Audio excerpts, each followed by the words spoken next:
Breaking news చూస్తున్నాం. ఇటు పగతో ఇరాన్ సుప్రీం లీడర్ మొస్తఫా ఖమేనీ రగిలిపోతున్నాడు. తన తండ్రిని చంపిన ట్రంప్ని ఏ క్షణమైనా అవకాశం దొరికితే చంపడానికి సిద్ధంగా ఉన్నాడు అంటూ ఇటు యురేషియా గ్రూప్ చీఫ్ ఇయాన్ బ్రెమర్ చెప్పుకొచ్చాడు.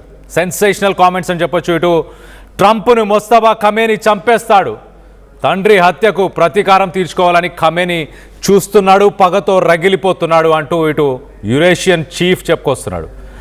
అమెరికన్లపై పగ తీర్చుకోవాలనేదే ఇటు మొస్తఫా ప్రధాన ధ్యేయం కావచ్చు అంటూ బ్రెమర్ వ్యాఖ్యానించాడు. ఇటు పగ తీర్చుకునేందుకే పరిధికి మించి అవసరం ఉంటే నిర్ణయాలు తీసుకోబోతాడు. అలాగే అవకాశం దొరికితే ట్రంప్ని ఖమేనీ క్షణంలోనే చంపేస్తాడు అంటూ ఇటు బ్రెమర్ సెన్సేషనల్ కామెంట్స్. కుటుంబాన్ని చంపిన వారిపై రివెంజ్ తీసుకునేందుకే ఇటు ఖమేనీ పనిచేస్తున్నాడు. ఇటు అయతుల్లా ఖమేనీ హత్య తర్వాత ఇటు మొస్తఫా ఇరాన్ సుప్రీం లీడర్గా బాధ్యతలు తీసుకున్నాడు. సో మొత్తం మీద ఒకసారి మనం చూస్తే సిరీస్ ఆఫ్ ఈవెంట్స్. ట్రంప్ మొదటగా ఫిబ్రవరి 28న అయతుల్లా ఖమేనీని మొదటి స్ట్రైక్స్లోనే తన పార్లమెంట్ తన ప్యాలెస్లో ఉన్నప్పుడే తన బిల్డింగ్లో ఉన్నప్పుడే స్ట్రైక్స్తోని తనని చంపేశానంటూ కూడా ఒక స్టేట్మెంట్ ఇచ్చాడు. దాని తర్వాత అక్కడున్న గవర్నమెంట్ అక్కడున్న రెజీమ్ కుప్ప కూలిపోతుందని ఆశించాడు, కానీ అలా జరగలేదు. ఇరాన్లోని పవర్స్ ఎంత డీసెంట్రలైజ్డ్గా ఉన్నాయి. ఇటు మొస్తఫా ఖమేనీని ఇమీడియట్గా ఒక సుప్రీం లీడర్గా డిక్లేర్ చేశారు. దాంతోనే అర్థమవుతుంది ఎంత స్ట్రాంగ్గా ఇరాన్ ఉంది అంటూ. ఇటు బ్రెమర్ మరికొన్ని కామెంట్స్ చేశాడు. బ్రెమర్ మరికొన్ని కామెంట్స్ చాలా క్లియర్గా ఇటు ఇరాన్ ఆర్థికంగా మిలిటరీ పరంగా ఈ సంక్షోభాన్ని ఎదుర్కోవడానికి అన్ని విధాలుగా రెడీ అయి ఉంది, ప్రిపేర్ అయి ఉంది. ట్రంప్ ప్రతి మనిషికి ఒక విలువ అంటే డబ్బుతో కొనేయచ్చు అన్న ట్రంప్ ఆలోచన ఇక్కడ వర్కౌట్ అవ్వట్లేదు అంటూ చాలా క్లియర్గా బ్రెమర్ స్టేట్మెంట్స్ ఇస్తున్నాడు. మరో పక్కన ట్రంప్ గురించి మాట్లాడుతూ ట్రంప్ను చంపడానికి ఇటు రివెంజ్ కోసం మొస్తఫా ఖమేనీ ప్లాన్ చేస్తున్నాడు. మొస్తఫా ఖమేనీ ఏ క్షణమైనా ట్రంప్ని చంపే అవకాశం దొరికితే సద్వినియోగపరుచుకుంటాడు అంటూ ఇటు బ్రెమర్ స్టేట్మెంట్స్ ఇచ్చాడు. సో మొత్తం మీద చాలా ఇంట్రెస్టింగ్ టర్న్అవుట్ అని చెప్పొచ్చు. ఒక పక్కన పీస్ టాక్స్ జరుగుతున్నాయి, ఇస్లామాబాద్లో నెగోషియేషన్స్ జరుగుతున్నాయి, సీజ్ ఫైర్ ఇంప్లిమెంట్ చేస్తున్నారు. స్ట్రైట్ ఆఫ్ హార్మోజ్ నుంచి రోజు 150 షిప్పులు రావాల్సిన చోట 5 నుంచి 10 షిప్పులు మాత్రమే ఇరాన్ అలో చేస్తుంది. మరో పక్కన ఇజ్రాయెల్ లెబనాన్ పైన తన దాడులని కంటిన్యూ చేస్తుంది. ఇలాంటి సిట్యువేషన్స్లో బ్రెమర్ చేసిన ఈ స్టేట్మెంట్స్ సెన్సేషనల్ అనొచ్చు. ఇటు ట్రంప్ గురించి అలాగే టాక్టికల్ సక్సెస్, స్ట్రాటజిక్ కాస్ట్ ఒకసారి చూస్తే అమెరికా యుద్ధంలో ఇప్పటిదాకా పెట్టిన ఖర్చు రానున్న రోజుల్లో అంత ఖర్చును భరించే స్థితి లేదు అమెరికాకి. ట్రంప్ అడ్మినిస్ట్రేషన్ అనుకుంటున్న అచీవ్మెంట్స్ ఏవైతే ఉన్నాయో అవి అసలు అచీవ్మెంట్సే కావు. తను అచీవ్ చేయాలనుకునే అచీవ్ చేయలేకపోతున్నాడు ట్రంప్ అంటూ మొత్తానికైతే ఇటు ట్రంప్ గురించి చాలా నెగటివ్గా, ఇరాన్కి చాలా స్ట్రాంగ్గా, చాలా దాని స్ట్రెంగ్త్ని ఆయన చెప్పే ప్రయత్నం చేస్తున్నాడు. ఇరాన్కి సంబంధించిన ఆ స్ట్రెంగ్త్, ఆ పాయింట్స్ అన్నీ కూడా ఒకసారి మనం చూస్తే గ్లోబల్ క్రైసిస్ ఇటు బ్రెమర్ చాలా క్లియర్గా గ్లోబల్ ఎనర్జీ సెక్టార్ని ఇటు ఇరాన్ శాసిస్తుంది. మిలిటరీలో సామర్థ్యం, ఇటు ఎయిర్ ఫోర్స్ అలాగే ఇటు నావీకి సంబంధించి బెలిస్టిక్ మిసైల్స్కి సంబంధించిన స్థావరాలని నాశనం చేశామంటూ ట్రంప్ చెప్పుకొచ్చాడు. కానీ అవి నాశనం అయిపోయినా కూడా ఇరాన్ ఇప్పటికీ ఒక కీ రోల్ ప్లే చేస్తుంది. స్ట్రైట్ ఆఫ్ హార్మోజ్ని తన కంట్రోల్లోనే, తన కమాండ్లోనే ఇటు ఇరాన్ ఉంచుకున్న పరిస్థితి అంటూ కూడా ఆయన మాట్లాడాడు.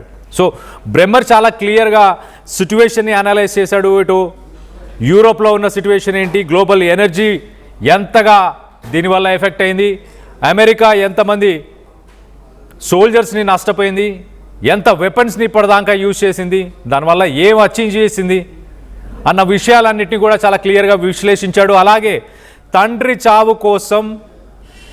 చావు కోసం మొస్తఫా ఖచ్చితంగా రివెంజ్ తీసుకోవడానికి సిద్ధమవుతున్నాడు. అవకాశం దొరికితే ట్రంప్ని ఏ క్షణమైనా చంపేస్తాడు అంటూ చెప్పుకొస్తున్నారు.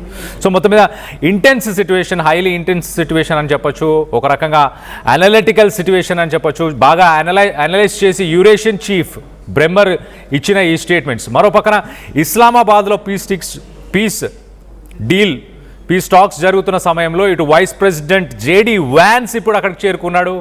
ఇరాన్ నుంచి ఇరాన్కి సంబంధించిన పార్లమెంటరీ స్పీకర్, ఇటు ఇరాన్ తరఫున మాట్లాడడానికి పార్లమెంటరీ స్పీకర్తో పాటు మరికొంతమంది ఇరాన్ ఆఫీషియల్స్ ఇస్లామాబాద్ పాకిస్తాన్కి చేరుకున్నారు. మరోపక్కన అమెరికాకు సంబంధించిన JD Vance, vice president JD Vance, దాంతోపాటు ఇంకొంతమంది ఆఫీషియల్స్ కూడా ఇటు ఇస్లామాబాద్, పాకిస్తాన్లోని ఇస్లామాబాద్ చేరుకున్నారు. మరి చర్చలు సఫలం అవుతాయా లేదా అన్న దానిపై ఉత్కంఠంగా ఉంది. ఇటు ట్రంప్ నిన్న మరొక స్టేట్మెంట్ చేశాడు. ఇటు ఇరాన్ కనుక మేము చెప్పే పాయింట్స్కి, మేము చెప్పే కండిషన్స్కి ఒప్పుకోకపోతే ఖచ్చితంగా మా యుద్ధ నౌకలు, యుద్ధ విమానాలన్నీ కూడా లేటెస్ట్ టెక్నాలజీ వెపన్స్తో ఫుల్లీ లోడెడ్ రెడీగా ఉన్నాయి.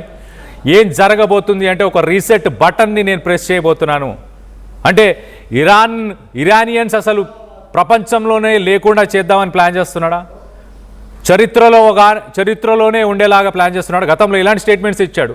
ఇరానియన్ సివిలైజేషనే లేకుండా చేస్తాను అంటూ ఆయన చేసిన స్టేట్మెంట్స్. మరి ఇప్పుడు కూడా అలాంటి మాటలే మాట్లాడుతున్నాడు. సో ఎస్కలేషన్, ఒక రకంగా ఇరాన్ పైన ప్రెషర్ బిల్డ్ చేసి వాళ్ళ పాయింట్స్, వాళ్ళ కండిషన్స్ని ఇరాన్ ఒప్పుకునేలాగా చేయాలని ఇటు ట్రంప్ ప్రయత్నం.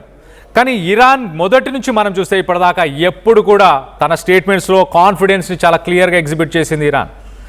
ఎక్కడ కాన్ఫిడెన్స్ తగ్గలేదు, ఎక్కడ బ్యాక్ ఆఫ్ అవ్వలేదు. ఇటు ట్రంప్ అమెరికాకి ఇరాన్ కండిషన్స్ పెట్టే ప్రయత్నం చేస్తుంది మొదటి నుంచి. ఇప్పుడు లేటెస్ట్గా ఈ పీస్ టాక్స్ కంటే ముందు ఇచ్చిన 10 పాయింట్స్లో కూడా ప్రధానంగా మనం చూస్తే ఇటు స్ట్రెయిట్ ఆఫ్ హార్మోజ్ని కంట్రోల్ చేస్తున్నాను నేను అలాగే గల్ఫ్ ఆఫ్ ఒమాన్ దేశం కూడా ఉంది కాబట్టి 2 దేశాల మధ్య ఈ స్ట్రెయిట్ ఆఫ్ హార్మోజ్ ఉంది. ఈ 2 దేశాలకు సంబంధించిన ఒక టోల్ గేట్ని పెడతాము. ప్రతి షిప్, అక్కడి నుంచి వెళ్ళే ప్రతి షిప్ $2 మిలియన్. ఈ యుద్ధంలో ఇరాన్ ఏదైతే నష్టపోయిందో, ఇక్కడున్న బ్రిడ్జెస్ కానీ, ఇక్కడున్న ఇన్ఫ్రాస్ట్రక్చర్ కానీ, ఇక్కడున్న ప్రజలు చనిపోవడం, హాస్పిటల్స్ ధ్వంసం అవడం, గవర్నమెంట్ బిల్డింగ్స్ ధ్వంసం అవడం, వీటన్నిటినీ రీకన్స్ట్రక్ట్ చేయడానికి డబ్బులు కావాలి. ఆ డబ్బులు మేము వసూలు చేస్తాము. ఒమాన్ దేశం అలాగే ఇరాన్ 2 ఆ డబ్బులను పంచుకుంటాయి అంటూ ఆ పాయింట్ని ముందు పెట్టే ప్రయత్నం చేశారు. అలాగే న్యూక్లియర్ ఎనర్జీకి సంబంధించి యురేనియంని ప్యూరిఫికేషన్ చేసుకోవడానికి స్వేచ్ఛ ఉండాలి. అలాగే ఇరాన్ పైన రానున్న రోజుల్లో ఎలాంటి దాడులు కూడా అమెరికా కానీ, ఇజ్రాయెల్ కానీ, ప్రపంచ దేశాలు దాడులు చేయవంటూ కూడా ఒక రిటర్న్ గ్యారంటీ కూడా కావాలి అంటూ కూడా ప్రధానంగా ఇలాంటి అంశాలను అయితే ఇరాన్ చెప్పుకొచ్చే ప్రయత్నం చేసింది.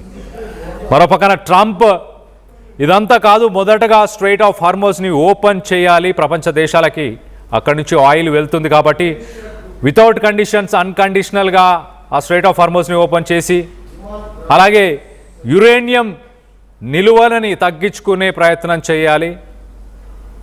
ఇలాంటి కొన్ని టర్మ్స్ అండ్ కండిషన్స్ని ఇటు ట్రంప్ అలాగే అమెరికా ఇరాన్ పైన పెట్టే ప్రయత్నం చేస్తున్నారు. మరి కాసేపట్లోనే దీనికి సంబంధించిన అప్డేట్ రాబోతుంది. మరి పీస్ టాక్స్లో, ఈ నెగోసియేషన్స్లో ఇరాన్ తగ్గబోతుందా, అమెరికా వెనకడుగు వేయబోతుందా, ఏం జరగబోతుందని ఉత్కంఠం అయితే నెలకొనుంది. ప్రపంచ దేశాలు కూడా ఈ మీటింగ్ పైన డిపెండ్ అయి ఉన్నాయి. ఖచ్చితంగా ఈ మీటింగ్ని బేస్ చేసుకొని ఇటు ఆయిల్ ప్రైజెస్, ఫ్యూయల్ ప్రైజెస్, ఇటు ఇరాన్కి సంబంధించిన ఆఫీషియల్స్ అక్కడికి చేరుకున్న విజువల్స్ని మనం చూస్తున్నాం. ఇటు పాకిస్తాన్ ఫీల్డ్ మార్షల్ ఆసిమ్ మునీర్, ఇటు ఇరాన్కి సంబంధించిన గవర్నమెంట్ ఆఫీషియల్స్, ఇటు పార్లమెంట్ స్పీకర్, దాంతోపాటు ఇటు పెజాష్కియన్, మన ప్రెసిడెంట్ పెజాష్కియన్ని కూడా చూడొచ్చు. సో పెజాష్కియన్ వీరందరూ కూడా అక్కడికి చేరుకున్నారు, ఇరాన్కి సంబంధించిన ప్రెసిడెంట్. మరి కాసేపట్లో ఈ చర్చలు ముగిసిన తర్వాత మరి ఏంటి, ఒక మీడియేషన్కి వచ్చారా లేదా అన్న విషయాలు తెలియబోతున్నాయి. దీనికి సంబంధించి మీరేమనుకుంటున్నారు? మీ అభిప్రాయాలను కింద కామెంట్ రూపంలో తెలియపరచండి.